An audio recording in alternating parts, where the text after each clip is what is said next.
Look what I've got on the bench today. Hello everybody, welcome back to Spruverse, my scale model universe. People of Earth, welcome to a brand new build. Well, it's not really a build, it's a renovation.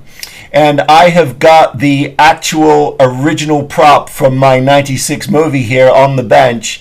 And as promised quite a long time ago, I would actually get it on the bench and do a renovation because a couple of the elements of this build, well, the original model I should say, have sadly fallen into disrepair. But that's a good thing because when the model was actually conceived, it was never designed to be a permanent fixture of our planet. It was always designed just to be made for a film, and then eventually it would be thrown away or discarded, which, as we all know, is a huge tragedy when it comes to sci-fi props and movie memorabilia. But here it is, it's on the bench. Now, for the main title sequence that we just showed you, the blue light would flash and the window lights and the call box lights were on. Sadly, because of the way this was constructed and designed, those old filament lamps and the clicker bulb that was actually designed to actually make the TARDIS light go off and on, which was an old Ford indicator module, has gone to pot. So what we're going to do in this episode, we're going to do a couple of things. The first thing we're going to do is we're going to open up the inside and take a look at it for the first time in 30 years. It's going to get a cleaning, and then we're going to completely overhaul the interior with a brand new flashing light and a way to control the ability to turn the lights on and off. Now, the only way you can do that successfully is if you have a Type 40 TARDIS engineer. Not easy to find, but I've got one in the shop today, and he's going to actually help me repair and renovate my prop. We're also going to give it a good cleaning and then put it in a place of honor. So welcome back. Thrilled to have you along. Let's dive in. One TARDIS engineer, Type 40, no waiting. I haven't been Type 40 for 15 years, 20 years now. Well, and I have to tell you, he's not my type, but what can I tell you?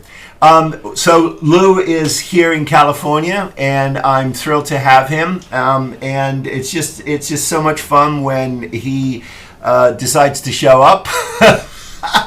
And we're here for a couple of days before we jump on a plane and go to Japan, where we're going to absolutely, I think, get ourselves immersed in the culture of the hobby world and go to the Shizuoka. Did I say that right? I have no idea. Doesn't matter. Well, it does matter. It does matter once we get there.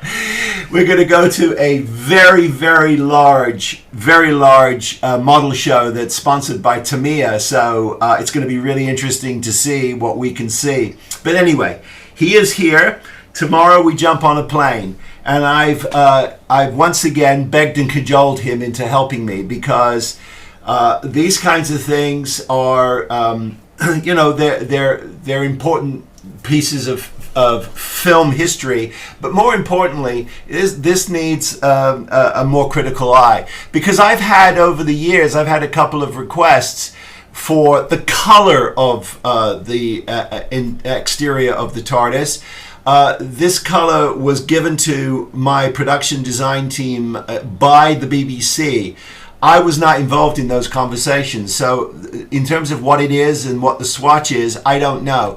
But Lou is going to ultimately, hopefully, because he is such a talented mixologist, give us a color that closely represents this. We're also going to get into detail about some of the things questions I've had over the years about the window placement. What are the windows?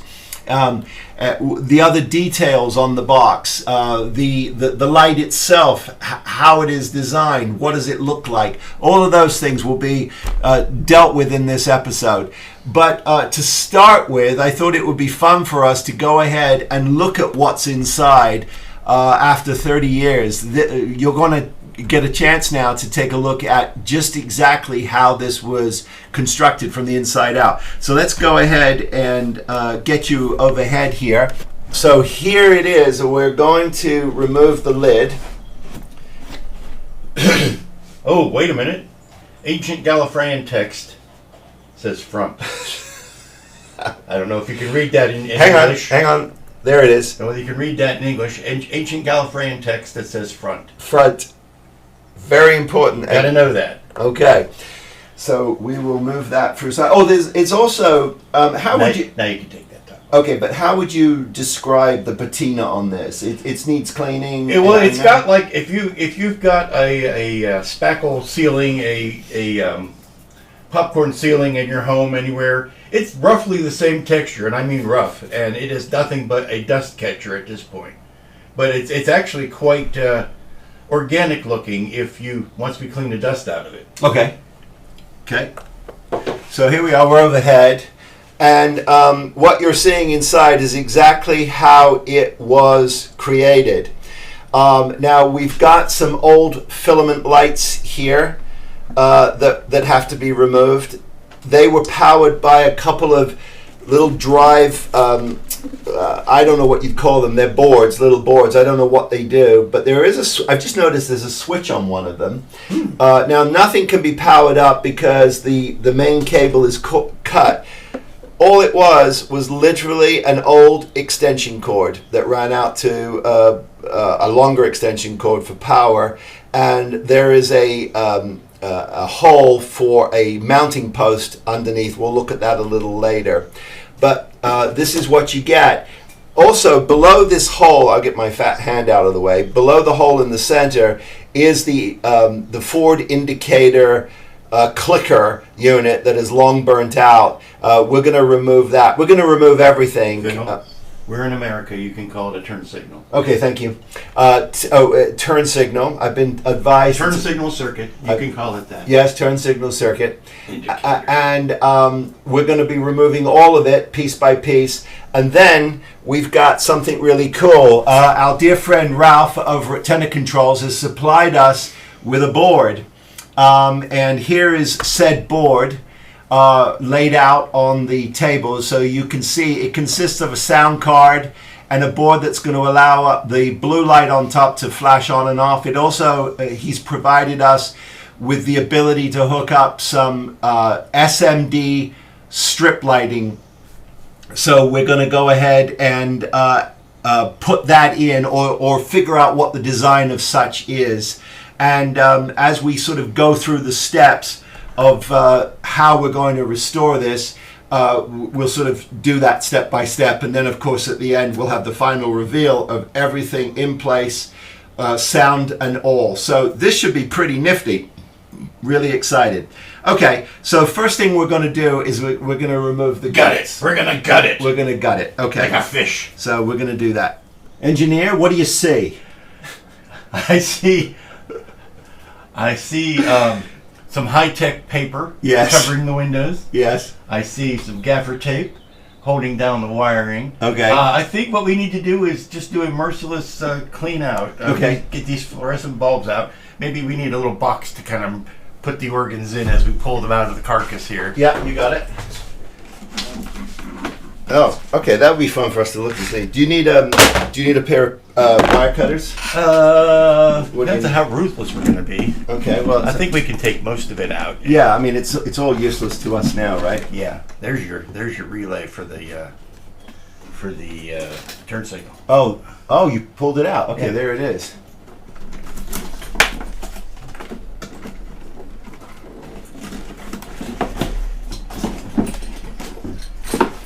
Nurse? Yes. Nurse. Are you all right? Yeah. Okay. This is fun. Okay. We got one more bulb to come out. All right. Oh, there's one. Yeah, to your right. One I see. side, Yep. yep. I got it. And that's a little bit of gaffer tape. And Okay. that's hold it all up. Show you got me. I got my hand. Thank you. All right. Let's go to. Here it is. Here it is. Wow, it's like four of these. They're not fluorescent. They're fluorescent tubes. Yeah. Fluorescent They're tubes. some tiny desk mounts. Yeah, GE fluorescent tubes. F6T5 CWs.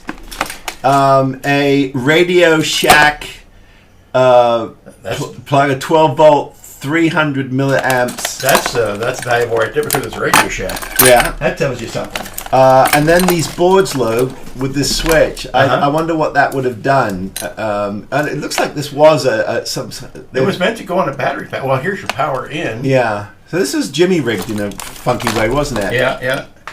And here is the... that's the relay. Yeah. That's the flasher. A Tridon electronic flasher.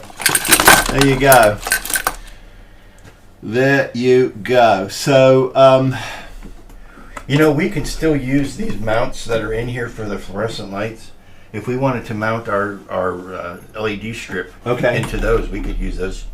You want to do that? Okay. Yes. What is that exactly? Is it plastic or is it? This looks like a plastic bit of H channel that you would slide a window or slide a piece of plate glass in. So they were literally using stuff from the local hardware store. store. Yeah. They were. I mean, I'm sure they pulled the paper out of the copier. Okay. To put that's just tissue paper. So here's this, and it's really gotten like old. And well, it's just a diffuser for the windows. Well, we'll put something nicer in then, but there just to show you sort of what's. Well, what is your mission statement? How much do you want to maintain the original parts, and how much do you want to replace? Is it a conservation or is it a upgrade? Yeah, so it's an upgrade / conservation. Okay. So the interior I want to be completely upgraded. But the outside is a conservation. Outside is a conservation. Okay. So we'll talk about how you want to approach cleaning it. Mm-hmm. And then if you feel that I don't know if anything needs painting or touching up. I don't think it does. I think the aging on it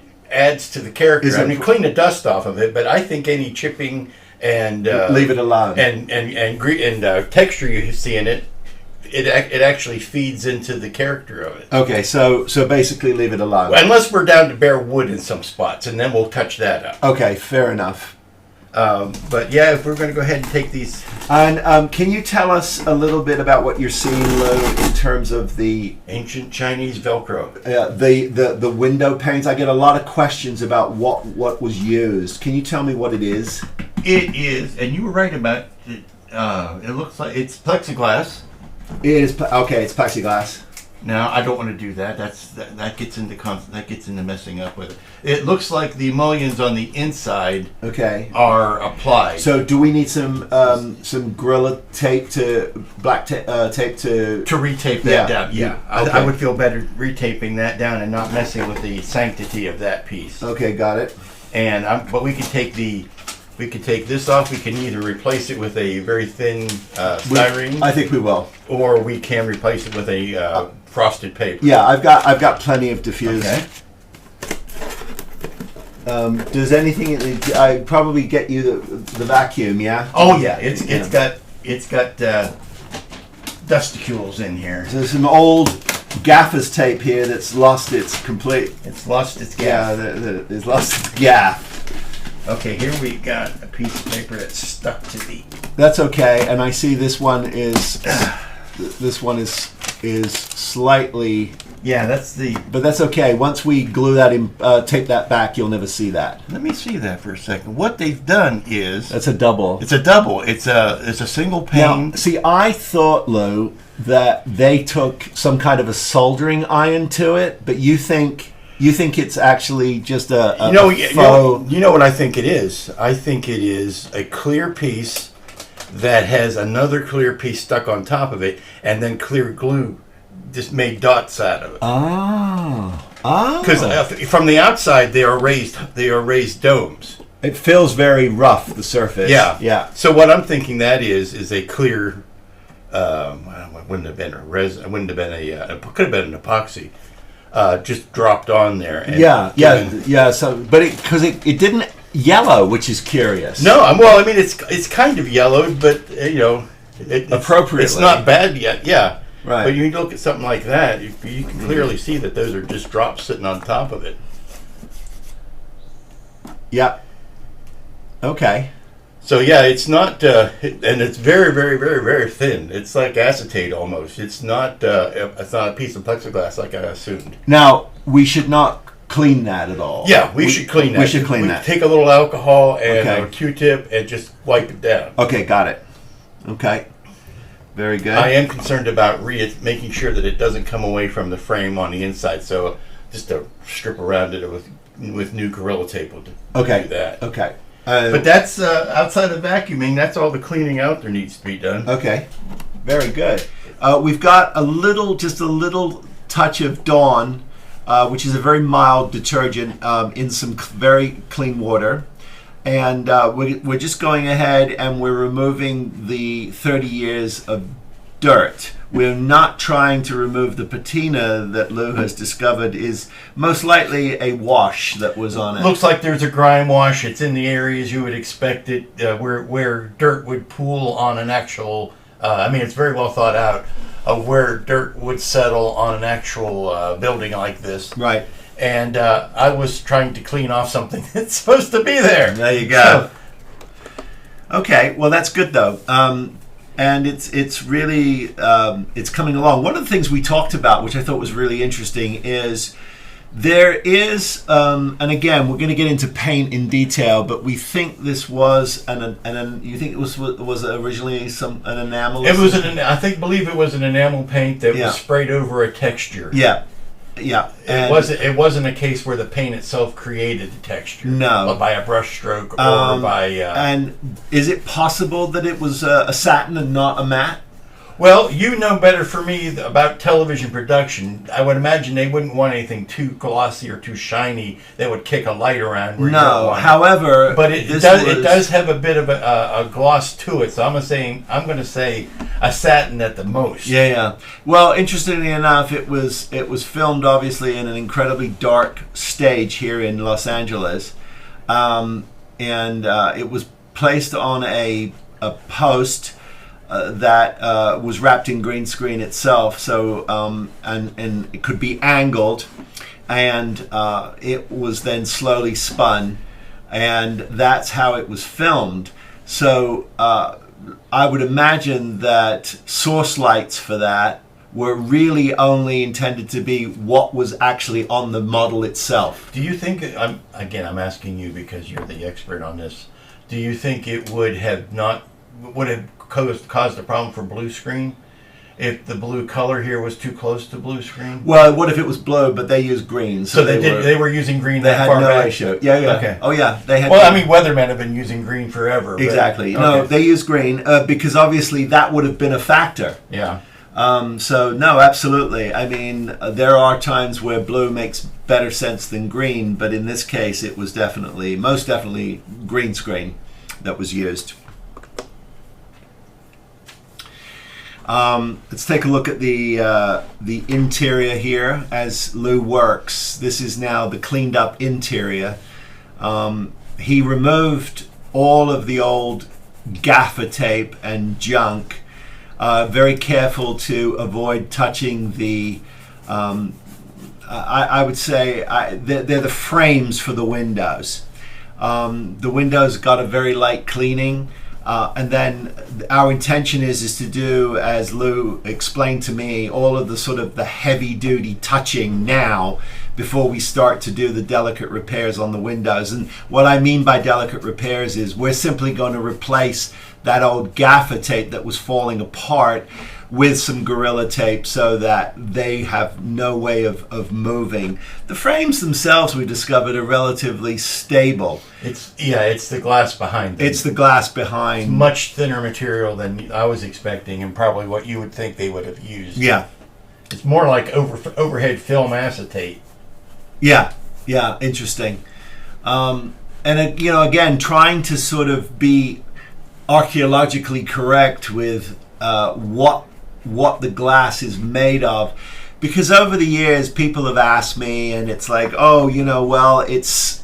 it was seed glass. No, it's not glass. It's definitely some kind of a acrylic or plastic. Well, like I say, it's Occam's razor. It's the simplest thing. It's the simplest solution you're going to find. There's no great mystery to this. It's a piece of acetate behind the frame. Yeah. And then he picked out, I don't know if there was any rhyme or reason to which panels he picked out. But he picked out some panels. Well, he would have gone off of the. Believe it or not, it's called out on the blueprints. Okay. I have the blueprints. Do you want me to go get them? No.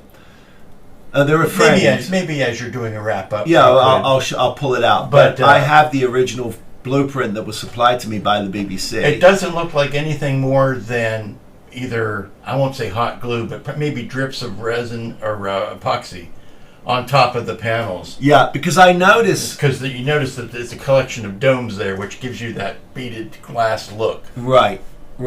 And I noticed also, Lou, that there's not a consistency between... Oh, no, they're very much individual. Yeah, and I know over the years, fans of the show, of the film, have lovingly tried to recreate the exact location of these panels. So, good luck with that. But we'll give you a really good look at it when we do the final reveal. And of course you can see it now as Lou's working on it. So you'll have plenty of opportunity to really freeze frame and look at exactly where those panels are located. And if you choose to want to replicate those exactly, you certainly will be able to. Okay, I think this side is done. I can spin it and start working on the next side. Okay, so that's what we will do right now. Move this out of the way because Which way do you want to go? Spin it this way. Give me that frame next. How's that? That's beautiful. We can take all of this unless you had a sentimental attachment to this gaffer tape. No, sir. Yep, it can go bye-bye. I'm very... Well, you're not going to auction it on eBay. What's interesting is, over the years, people have asked me about this prop and if I would ever be sort of willing to sell it. And of course, the answer is no. If it ever leaves my hands, it's going to go to a place where the public can see it. Obviously it's a part of Doctor Who canon, so it deserves to be on display for everyone to enjoy it, not just a private collector. So if I ever do decide to part with it, it will be to a museum and not to a private collector. And in terms of price, well, it's one of those old silly things, really, isn't it? It's worth what someone's prepared to pay for it. To me, it's priceless, but you don't put a price on things like this. This was lovingly made by a 28-year-old Polish young man, a prop maker, who was living in Vancouver at the time. He spoke very little English, but he was a lovely guy. And he did this all on his own. It took him a few weeks to build it, but boy, did he do a wonderful job. He was talented. He probably still is talented. He probably is. If he was 20 at the That's time, true. he's probably still working. That is absolutely. He's 58. Yeah, he's 58 now. Yeah. So 58, 59. So there you go. Maybe he's retiring. He's retiring. But anyway, the point is, yes, thank you, Lou. He is talented, and he did a lovely job with it, and it served its purpose.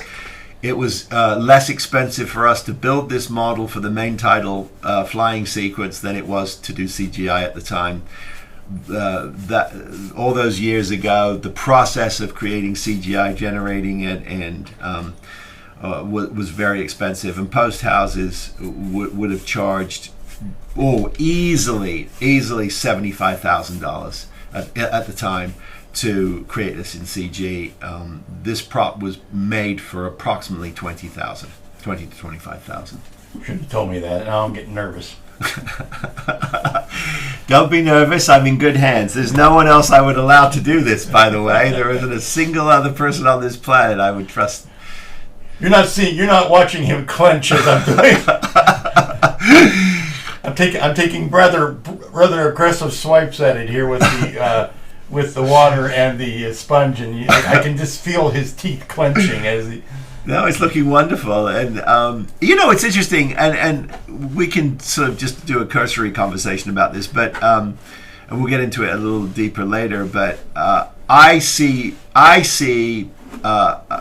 in this blue, I see it moving. It's in the cooler world, and I see it. I don't know why I see a purple tinge to it. Why am I seeing that? Well, cool blues tend to go purple. Okay. And it's lighting it too, I suppose. Well, it's also, you got cool lighting in here. If it Right. out in the daylight, you would have a different cast to it. But, Right. Blues can either go into the cooler or the warmer. And when you start getting into warm blues, then it looks more like a teal. And Right. you're into the greenish blues. Right. And when you go into the navy blues, you're into more of a cool blue. Now, I do remember that when we were discussing color of the boxes, because obviously over the years, the color of the boxes changed. And, that's one of the wonderful things. I always used to say, with Doctor Who, the mythology was bolted onto over the years, and that's perfectly acceptable. New producers and writing teams come on the scene, and they want to add their element to it, and that's how it's supposed to work. There isn't anything here that, in my opinion, that should have been so rock fastly stuck to that you can't move in any direction. You need to be able to evolve things and have fun with things, but keep the spirit of things. At least that's my opinion. Than stone knives. Yeah, I know, and make things look far better than I could ever make them. But that's what we aspire to. And that's how we learn. We watch the great Lou, and we learn. He doesn't know it, or maybe he does, but he's a wonderful teacher without teaching. I'll never admit it. Without teaching, because he's very patient, and he'll show you things. But there are some things I've learned over the years. You just gotta get in there and try. It's not something you can be taught. You can be shown how something was done, but you need to try. And it's not always gonna work out. But this hobby is about getting your hands wet, dirty, I should say, getting them dirty, and trying.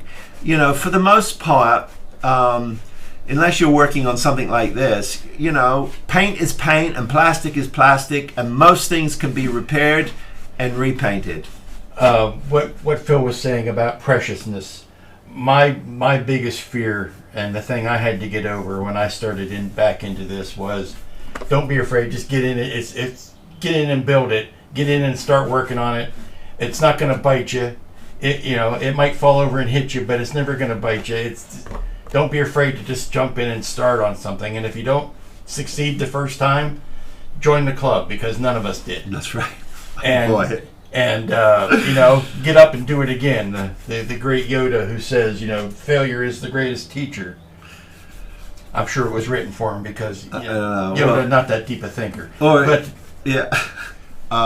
If you had an emergency, you could come to this box, open the little door, open this little door here. The door wasn't so little, and behind it was a phone, which is why it says free for use of public. Advice and assistance obtainable immediately. And that's what this was all about. This was the 911 call center for the late 50s and the 60s. In the 40s too, the end of the 40s, right after the war. But that's what these were. You said we weren't going to talk about the war. That's a whole nother conversation, and I don't want to go there right now. Spin me around one more time. I want to hit this side. It's okay. Dried up, and I think we can. You got it. Yeah, now I can really tell what is intentional patina and what was the dirt that came off. Yeah. Notice I'm sitting here supervising. This is the great thing about having Lou in the shop. I just put him to work, and the man is so gracious. He's got the patience of a saint with me, and I'm learning more watching than I am from doing. Not that I'm not capable of doing, but I'm watching. Well, we've made some interesting discoveries. One is that the actual key, the keyhole, or the locking mechanism, key slot, the key slot, the tumbler. Lou discovered it was a Phillips head screw, with some kind of a flange on the outside, or Flange. It was a flanged screw. yeah, it was a flange screw that they had put some epoxy in the sort of the left and right slots, and left the center slot. So that was fun to discover. We cleaned a lot of the slop over it. There was some blue paint that had been slopped over it. We think that was most likely to disguise some of the the mistakes, but because this would have been filmed from so far away, and it was actually shot on a 35mm camera, high speed, you would not have seen that. Film grain would have been a lot friendlier back then, so this was designed for production filming and not to be scrutinized from 1 inch away. So what Lou is doing now is lovingly recreating the brass handle and screw and keyhole beautifully in the studio here, how he's patinaing this and really giving it back its luster and its glory. So that's fun, and hopefully it will stand the test of time. It certainly will be around for another 30 years, but it definitely is fun to watch him work. One other thing he wanted us to mention, I'm talking about him in the third person now, but it doesn't matter because I'm not listening. He's not listening. Is that when he was sponge cleaning very lightly, we had a very mild Dawn dish soap with warm water, and as he was cleaning, he wanted us to notice that he was cleaning in the direction of the grain. He wasn't going across the grain. He was cleaning in the direction of the grain, and that does make a difference because we weren't trying to remove the patina. We were trying to refresh it, and that makes a huge difference. What do you think of that handle? Is it living where you want it to live? Yeah, I think that's very cool.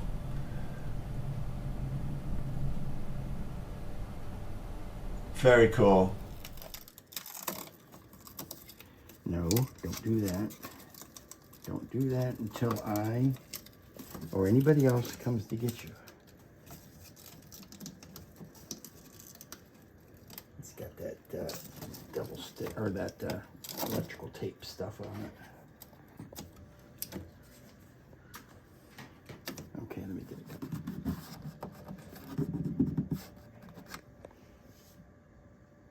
And here you can see all of the tape has now been replaced. Well, it was masking tape basically, and we've replaced it with Gorilla Tape, and everything is nice and secure. Now, the nice thing about what we've done here too is we've essentially made sure that the windows themselves are not going to ever come away. The acetate, we were concerned about that popping away from the frames, but this Gorilla Tape has done a really fantastic job at holding all of these in. So that's a result. So thank you, Lou, for that. And what we're going to do now is we're going to work on the diffusion for the police call box signs. So those are the ones that appear all the way around the top. They're going to be in the cool white, and then the warmer white will be for the windows themselves. So the first thing we're probably going to do here is work out our diffusion and also our light blocking for these call box lights. No, we're not doing that. No, first thing we need to do is cut the small diffusion panels to go behind the window. That's what we're doing first. Why don't you ever listen to me? I don't. I know. One of these days. So that's what we're going to do first. We're going to cut out diffusion panels for our windows. Because we don't want, we want to keep them out of harm's way. Yes, we want to keep them out of harm's way. Don't you know anything? I live. We've taken parchment paper and we've attached parchment paper to the back of the windows. Everything has been sealed up nicely.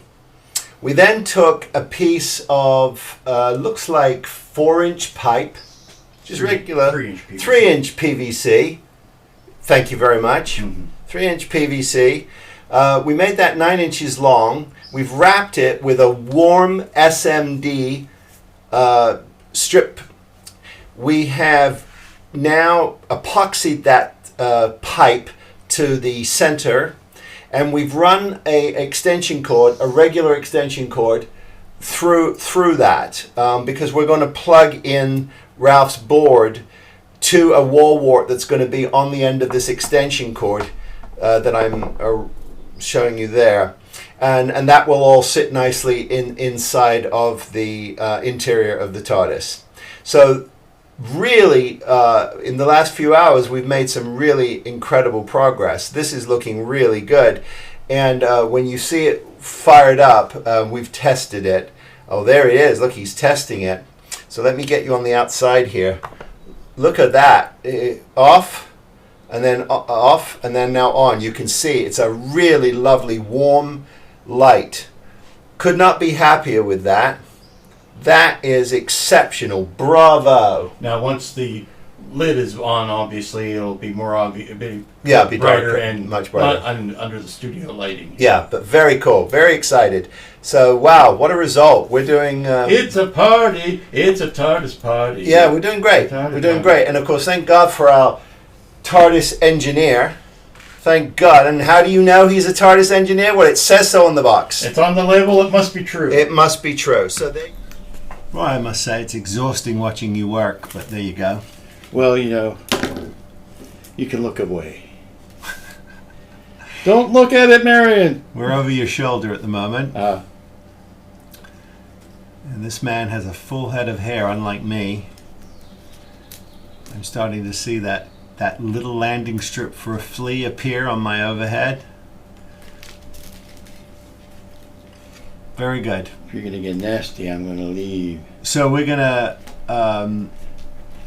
so this is the cool white for the police public box sign signage,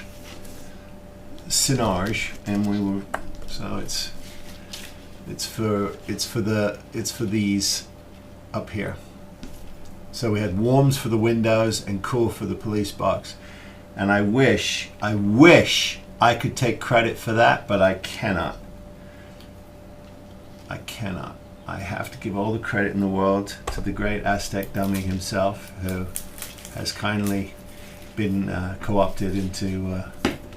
Hey, it beats sticking down windows. You got bored with that. It lost its joyful exuberance early on. Lost its joyful exuberance. Okay. All right. Now we are ready to affix, adhere, and otherwise stick these to the inside of the call box area. And for that trick, I'm either going to let Phil do it or ask him to lower it on the table, since I am a wee man. Do you want to put it on the floor? Yes. Okay. Wow. Lou, leaning on the job. Unbelievable. I tried to give it my support. I'm all supported out. You are supported out. Any thoughts? Well, I mean, other than that glaring blue piece of tape on there that is holding on the one piece of trim that's drying, I think it's a job well done. Okay. Let's fire up.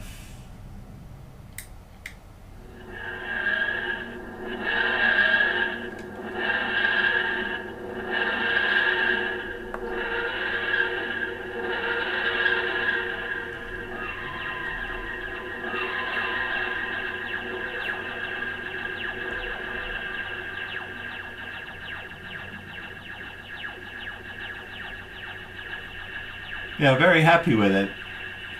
The thing that I'm struggling to fight against is this is the appropriate TARDIS for the TARDIS you are trying to recreate. Right. It is not as bombastic as later TARDISes were. No. So that's what I'm fighting against. I want everything to be brighter and punchier and louder, and it's not.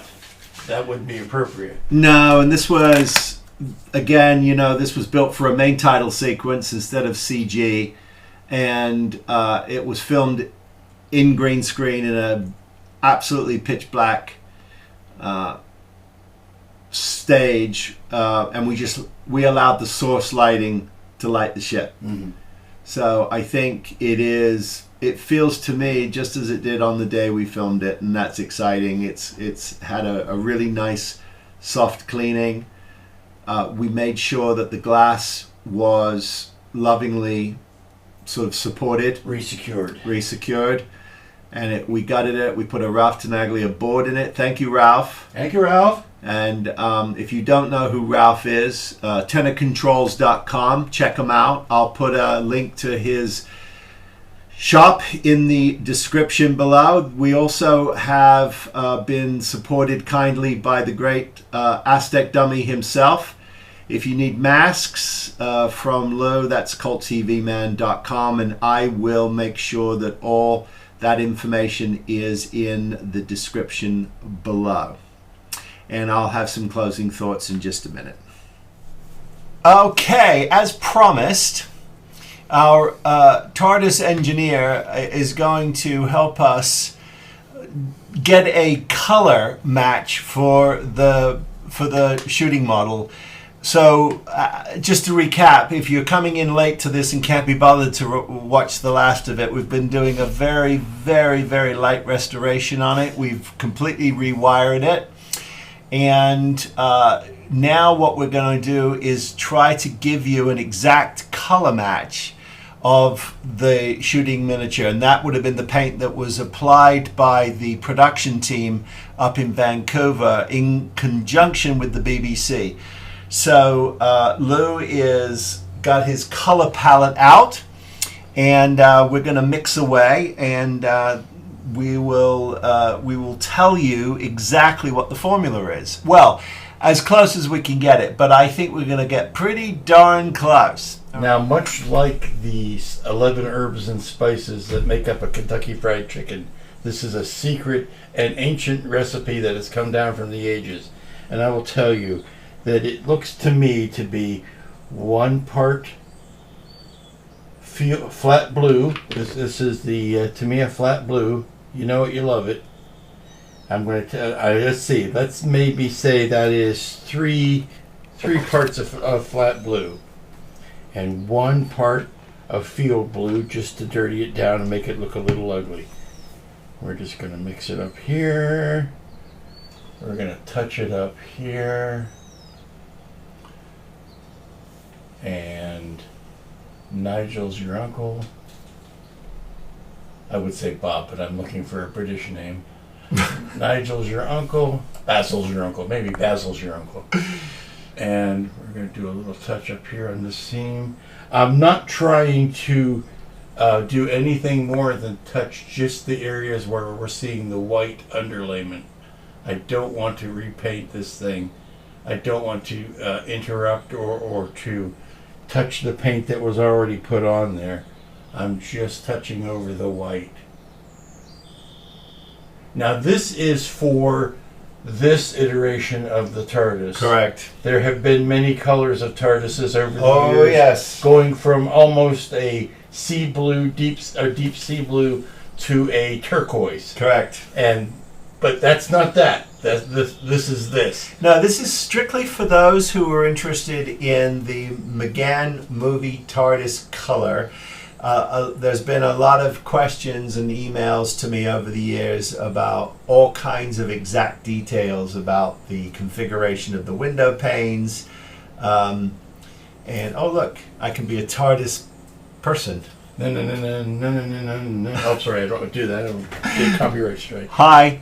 In terms of the exact details of the configuration of the window panes, what they were made of, we can tell you categorically the window panes, for the most part, are would you say they're an acetate? Yeah, a very thin, almost like an overhead slide type of acetate.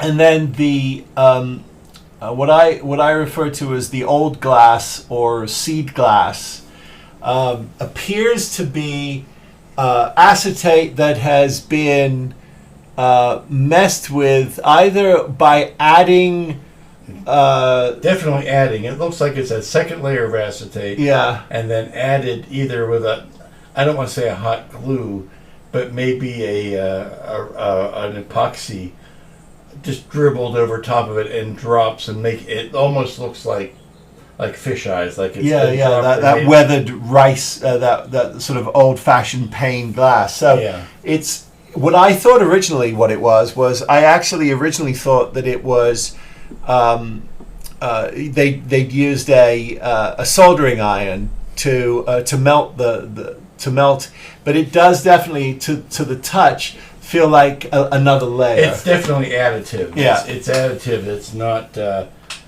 subtractive like melting. It's additive. Right. I'm just cleaning the brush up and moistening it. Now these colors, you always, especially with Tamiya's, you always have to see how they're going to dry, because how they look on your palette, how they look in your hand, how they look on your brush, is different than how it looks when it's dry. It's a fact of life. Get used to it. And we're just going to let that dry. And I think it's going to dry in just fine. Paints have a tendency to dry darker than they actually are, or they are when you paint them on. So you want to go with something that's a little bit lighter as you're putting it down, and try to second guess how much darker it's going to dry. But I think those are in great shape. I'm looking. Wow. Can you tell the difference? No, I cannot. No, I cannot. I see a spot up here that I might want. Now I'm careful. I want to make sure I don't paint over top of the weathering step that they added. We might want to put a grime coat over top. Well, it definitely needs that wash, which is no problem. Yeah. Because that's what they would have done. They washed over top of it. But I think that's the formula. So one more time, please, if you I would. think that was 4 drops of flat blue, 1 drop of field blue. Okay, there you have it. And that's in the Tamiya line. Your mileage may vary if you're using another line. So it's the XF8 and the XF50, and you get the color of the production TARDIS. I blew my fingers. Beautiful. Well, we're going to clean that up right now.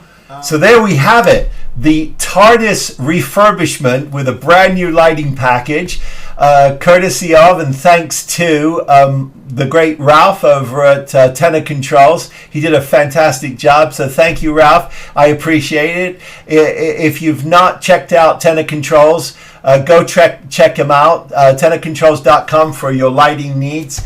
He is terrific and he does a great job. He's a really first-class gentleman. And of course, the incomparable Mr. Lou Del Meso, the Aztec W himself, a dear friend who kindly schlepped all the way out to California to lead my refurbishment. And boy, what a job he did.